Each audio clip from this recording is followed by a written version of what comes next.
In order to boost Slovakia's defense, the Patriot air defense system has started arriving in Slovakia from the NATO countries.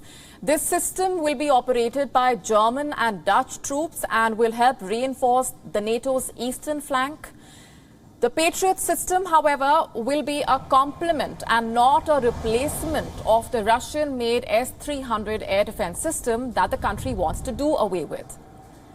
This comes after Slovakia last week said that it wants to replace its S-300 system and was ready to offer it to Ukraine, but on the condition that it receives a substitute to avoid a NATO security gap.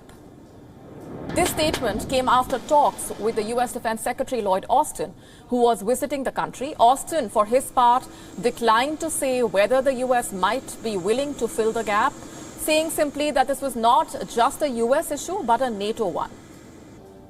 Slovakia has been upfront about the reasons behind its offer. It wants to get rid of the S-300 air defense system due to its age, capabilities, and its reliance on Russia for servicing them. Russia reacted to the potential supply of the S-300 air defense systems to Ukraine, saying that it will not allow such transfers and that Moscow will attack any supply of the S-300 air defense system to Ukraine. The S-300, meanwhile, will be useful for Ukraine since it already is familiar with how it works and will give it the ability to strike attacking aircraft from a greater distance. With us on the broadcast this minute is our correspondent Rosie Patriot from Brussels. Hi Rosie, tell us more about why Slovakia is being given the Patriot defense system by the NATO.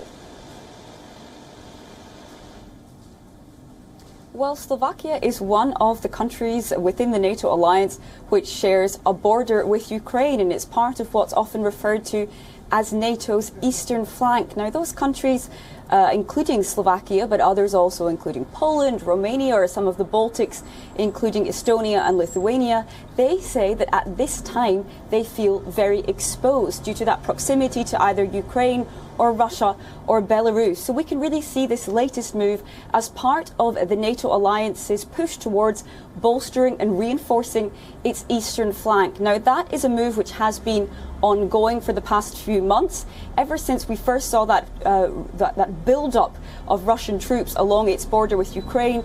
NATO allies have been bit by bit increasing and boosting their existing deployments on that eastern flank. What we know NATO allies will now start to consider doing is a longer-term shift in what they call the alliance's defensive posture, and that could include, in the longer term, really significant increases to troop deployments in those Eastern European countries and significant increases to air defence and naval defences. Right. Elaborate on why Slovakia wants to do away with the Russian S-300 defense system and how NATO is viewing this.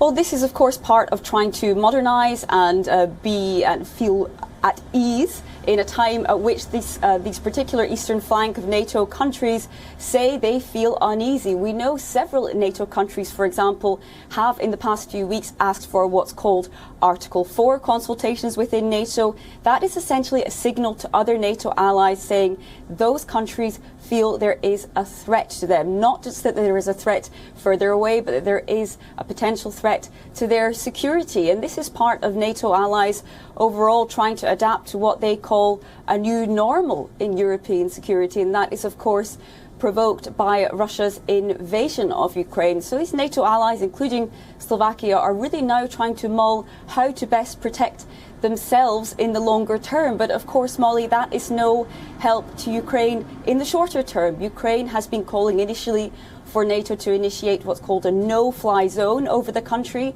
NATO said that was a no-go because it would involve essentially shooting Russian planes down from the sky and could then spill over into an even bigger war where NATO allies and Russia face each other off directly. That's something NATO absolutely wants to avoid. Then we had this call from Ukraine for increased air defences. Now, NATO allies have been sending Ukraine weapons, but this has, of course, been complicated by Russia's announcement that it would see any arms transfers as legitimate targets. Now, NATO allies say arms transfers are continuing, but Molly, they are incredibly tight-lipped on how they are doing that, because, of course, they don't want to give anything away to Moscow on how these deliveries, where and when they are taking place.